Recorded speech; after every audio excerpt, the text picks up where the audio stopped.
Macam mana nak semayang dalam keadaan yang terlalu gelap dan tak tahu arah kiblat? Baik. Kena kurung seorang ni, contoh. Dia kena kurung, takak di tentera Asad. Nampak? Pergi Syria nak perang sabit. Ditangkap oleh tentera Asad.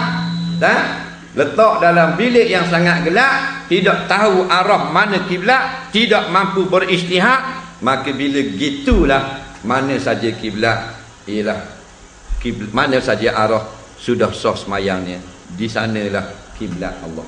Faham? Syarat sampai pada tempat yang tidak ada tempat untuk kita tumpang pada dalil dan qarina. Tak boleh beristihad.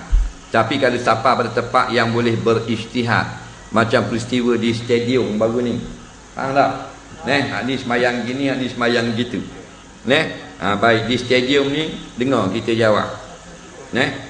Di situ boleh mencari dalil kerana waktu siang ada langit, ada cahaya matahari, ada bayang, maka tidak tahu hak mana sebenarnya, kena cari dulu, kena anggar. Kalau bayang gini sebelah petang, matahari gitulah, maka lebih kurang menghadap matahari begitu, itulah semayang asar dia sah. Jadi siapa-siapa yang semayang tidak fikir dulu mana arah yang betul, tiba-tiba salah, maka kena semayang semula.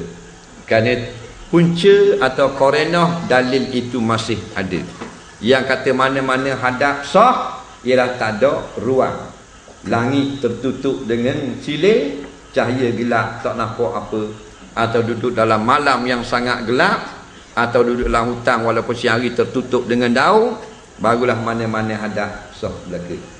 Kes dalam stadium baru ni, siapa yang bersungguh-sungguh mencari dalil, dia pun semayang, maka salah, maka sedikit dimaaf pada syarak. Yang fikir pakai gini betul lah, maka penurut pendapat yang muktamad kena qada semula. Sebab tu kita bila kita buat salah, kita terima kita buat salah. Tu tanda kita orang Islam. Jangan kita lawan kalau kita buat salah.